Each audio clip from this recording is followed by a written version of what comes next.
I'm Constable Scott Mills, the Toronto Police Social Media Relations Officer, and I'm standing in the Aboriginal Peacekeeping Unit office at 40 College Street, Toronto Police Headquarters in Toronto, Canada.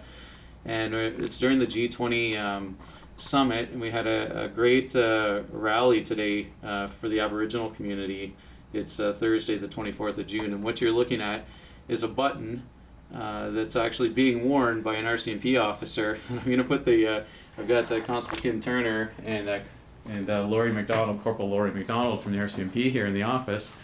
Lori's wearing the button, and Kim, can you tell us the significance of this button here? Well, it's called the Unity Pin, and if you look at the 4 colors, it represents the 4 races of man, but also means we're all equal. And I gave Lori actually teaching today about why it's significant in the order that it is. Well, I've gotten the north, the south, the west, and the east. And so those are the 4 colors that are represented by those directions, as well as what Kim said, the 4 colors, the 4 peoples. And then there was the sunrise. What happens is, what you look at is when you think of North America, which is Turtle Island, which that walk that we did today was the Sacred Turtle Walk, and it represents North America's Turtle Island. And we think of the north, we think of the white. When we think of the south, we think of the red, the hot. The sun rises in the east and it sets in the west. So those are 4 colors, 4 directions, 4 races of man.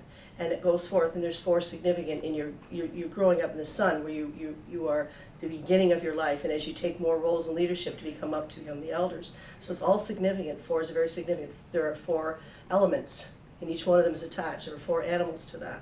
So by seeing that unity pin means anybody can wear that pin, because they acknowledge that we're all one, because it all together, a circle never ends.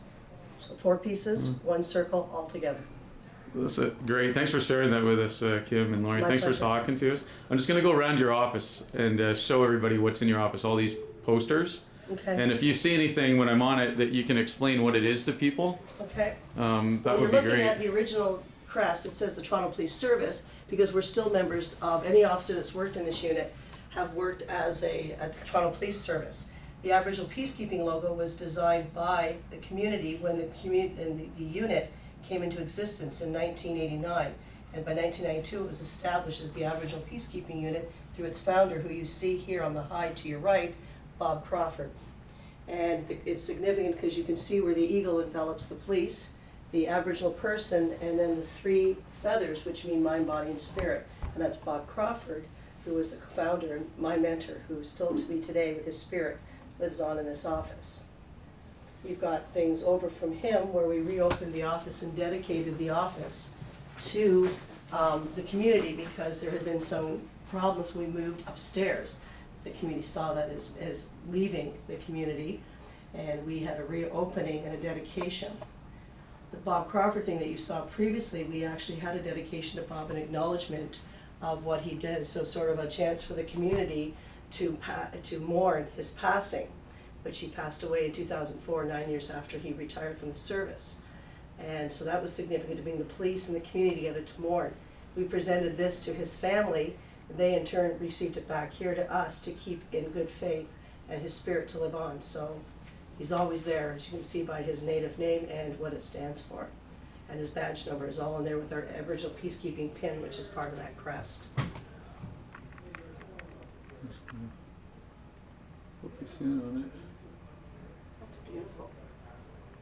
No, White Eagle, how do you say that? Oh, you're going to put me on the spot now, aren't you? You have to say Wabishki Migizi, because that's for eagle.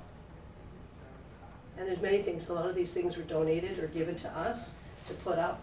It's kind of cozy. There's 2 of us. Daryl currently is reassigned during the G20, but it's good outreach for our community. And it's a place where they can come. You saw the buttons, our medicine tables, because it's very important that when people come, they have a chance to smudge with our sacred medicines and have a chance, because we deal from grassroots level, everybody up, whether there's somebody involved, somebody upset, somebody we're trying to help, outreach.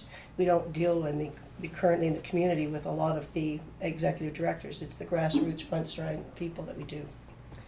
So we have that. We just get different things. That's all of the reserves, First Nations reserves in Ontario. So that lists them all, so you can kind of take a look where they're all done. And then the medicine bundle, which is done by Thunder Bay Police, and just different things, and a declaration as Aboriginal people. And we've been given things by the Mayans, and we've been given things that we did work with Julian Fantino at the time when he was chief. And he presented us with that because we did the work. And he thought it should appropriately be here in their partnership with Anishinaabe Police Service. Well, this is truly a look behind the scenes, Kim, and it's great to be doing it in such a high-profile event, the G20, and thanks for being so open and honest about everything that's going on here. Well, thank you for your time in Miigwech.